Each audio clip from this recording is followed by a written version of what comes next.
Now, yesterday I put up a vlog called The Dark Side of Hollywood, where I told you I'm going to be talking today to someone from Hollywood, an actor who is basically a targeted individual. I didn't tell you who he was at the time. His name is Stephen Schellen. He starred and co-starred in over 30 feature films, including A River Runs Through It, Stepfather, Gone in 60 Seconds, also TV shows. And then he became a targeted individual. My name is Roger. Sir, may I be of some help? Saturday night is the loneliest night of the week for me. Well, a Ferrari would certainly change that. Perhaps. But you know, this is the one. Yes. I saw 3 of these parked outside the local Starbucks this morning. Now, if I was driving a 1967 275 GTB4 Cam. I don't have one here. However, I do have one in the warehouse. So his website is StephenSchellenberger.com, and I'll put that in the chat room. So welcome to the show, Steve. Thank you so much. Amazingly, you came from, so high up, so much success in Hollywood, $5 million mansion, you're co-starring next to Brad Pitt, Angelina Jolie, these big names, and you have successful businesses.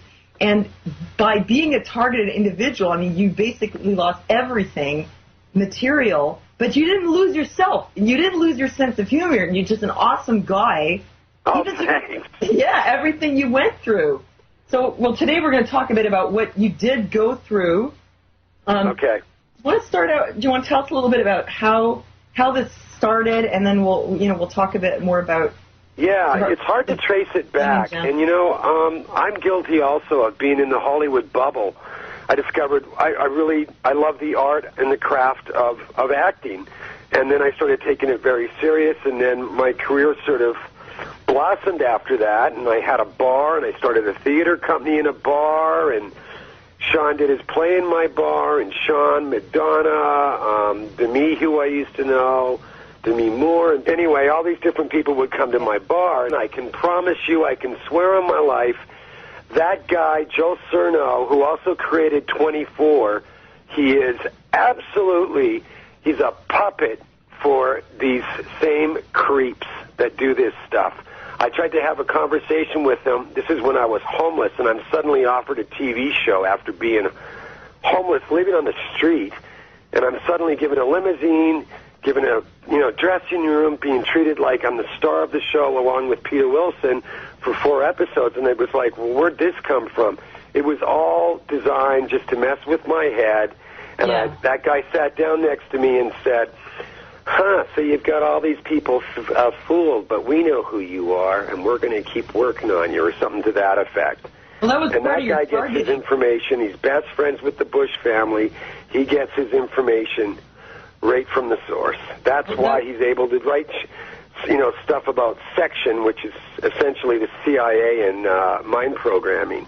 That's what that show's all about. What they don't tell you is that they take 2- and 3-year-old children and start programming them at that age. Can we talk a little bit about how you were targeted? I mean, there's a lot to talk about. Yeah, there is, and I'll try to do the condensed version. Well, what's it called about the Freemasons? National Treasure. Anyway, I went to France. I stayed in a hotel, and I met a girl who was coming home from Polanski's house who worked at the hotel.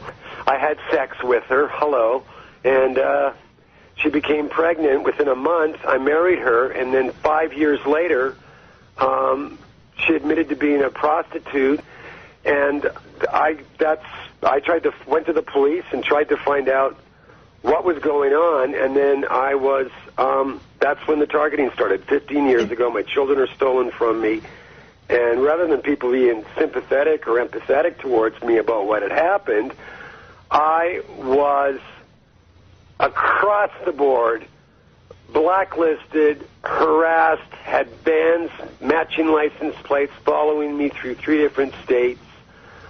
In France, I was followed where I did a movie with Lorraine Bracco where I was completely gaslit, messed with, and it went on for years and years and years and years. Safety box break-ins in 3 different banks. You know, I mean, really, if you go to the website, Are You Targeted? I'm like the poster child for what it is to be targeted. And I may have been targeted because I'd wanted to quit that show called Counter-Strike, and maybe because I was a loudmouth, and maybe because I was not what they considered programmable in Hollywood.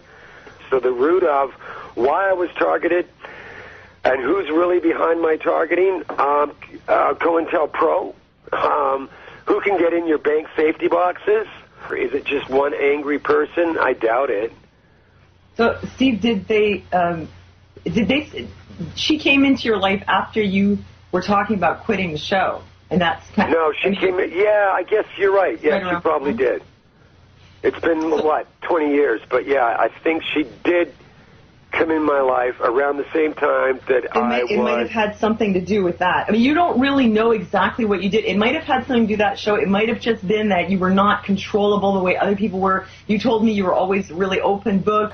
Get into a little bit about the kind of systematic harassment. You know, if he tried to come out and tell anybody about it, the one doing it had done it in such a way that it would just make him look crazy if he tried to say these things. Everybody knows you can't get into someone's safety deposit box. You can't do a lot of the things, or they're just so weird. Unless something's tangible, I don't really... It's hard enough for anyone to get their head around what happened to me. You know, it's so much easier just to assume that I'm some crazy, artist that, like, invented a story. So I don't go to the electromagnetic... I don't generally talk about that, but it's absolutely there. You know, the very courts that you're trying to get to listen to you, they're already against you. It's like, let's say I'm Jewish and I'm in Nazi Germany during the Second World War, and it's like running to the Nazis saying, God, please help me. They're trying to kill me. Well, that's like what happened to you when you went to the Children's Aid Society. And that's right. I'm going to the enemy to ask for help. So going to the Bioethics Commission, it brings awareness. That's what's good. But as far as it's for Obama, it's supposed to be for President Obama to look at, to hear about this. They know they're doing this. Are you kidding me? Well, what do you think they're spending those billions of dollars on? They're spending it on experimentation like what's been done to me. And believe me, the amount of money they must have spent on my harassment it's in the millions, man. I mean, they couldn't have done this on a shoestring budget or a bunch of, angry bikers. No. This is huge. This is COINTELPRO. That's all GPS tracking. That's relatively easy to do. Here's how they attack your head, for example.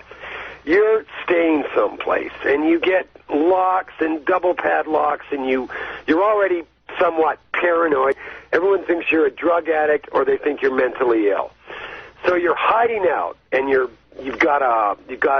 went and I bought a motion detector. So if anyone came in, the motion detector would go off. Well, the motion detector's turned off. It's one of their systematic mind games they play. They'll break in wherever you are. They will alter your clothes. If I told someone, which I was really careful of, because they already think you're crazy.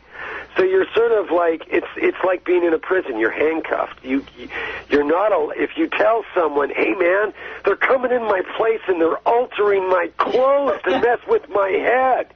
No, they're going to think you're crazy. My friends at the time thought of me. What do you think people would think? So you're all alone in this crazy game of them harassing you. And that's just one little example. The safety box break-ins is better because it's more tangible, right? Mm-hmm. And of course, the woman working behind the safety box section of the bank, she loses her job or gets transferred. People just start evaporating. I wanted to make sure that we could talk a little bit. I know that this stuff, like you said, it sounds totally crazy. It's hard for people to believe, and that's actually the reaction some people are having in the chat room, that this guy has completely lost it. But no, you actually haven't lost it. I know you in real life. You're together. You're very, very talented, productive artist, and you absolutely have not lost it. This stuff really happened to you. You also have witnesses to that. Yeah, well, sorry, I'm hypersensitive when people start saying, oh, he's nuts. It's like, You know what? Well, they're Think probably just whatever saying you that want, to, but like, when it push your happens to buttons, too, you know? Good luck, because if it happened to me, it can happen to anyone. I know that as he's telling his story, and it sounds so far out that there are probably people thinking, well, this guy's crazy, or maybe he was an alcoholic, or whatever, even though we told you that that's not the case. But here's a couple examples of evidence. Now, if you look him up on the internet, you look up the movies that he was in, you'll see that everywhere, including Wikipedia, his name is either omitted or he's listed at the end, even if he had a starring or co-starring role. That's still happening. You can't change it on Wikipedia and put him as like the third starring person. No, they'll either remove him or put him to the end. That's still there. He just completely blacklisted from the internet. That was one thing. Also, when he went to the Children's Aid Society to try to tell them that he suspected there was ritual abuse going on because of, this was only one example about with his wife drowning the kittens. They actually lost his file, misplaced the file, ended up taking the kids away from him. And when he mentioned ritual abuse, they're like, no, we've never heard of it, doesn't exist. But his wife was some kind of agent. She was actually a prostitute, but she had all these bizarre skills, like she could take anything mechanical apart, put it all back together. She spoke several languages, French, English, Arabic, Italian, very bizarre skills, and she would take on different personalities, but he described her to me as, in general, she was just kind of like a shell. There was really nothing there, but then she would just take on different personas at different times, although completely devoid of any emotion or compassion. And then all this stuff that was happening, like the break-ins to the safety box where he has witnesses, the furniture being moved around in the house, clothes being altered, all these strange things. Those are hard to prove, except for the boxes. But he was, completely blacklisted and targeted, and what they came after was his career and his children. So, okay, over to you, Steve. Yeah. Did you want to have, we've got just a few minutes left here. I just had one quick thing. Yeah. It's always a case, and it's, I tend to talk, I get pretty, I get wound up. Because you're always, it's been 15 years now, and you're constantly trying, you're always dealing with, oh, you made that up. Why would I make up a story where I end up homeless? I mean, there was no, I had lots of attention as an actor. I didn't need this kind of negative attention. I didn't need to be considered mentally ill or crazy. So as far as benefits for me making up a crazy story, and you're always defending yourself against, oh, well, what proof do you have? My ex-wife told me, you don't have any proof, and without proof, there's nothing you can do. That's my bad French accent, by the way.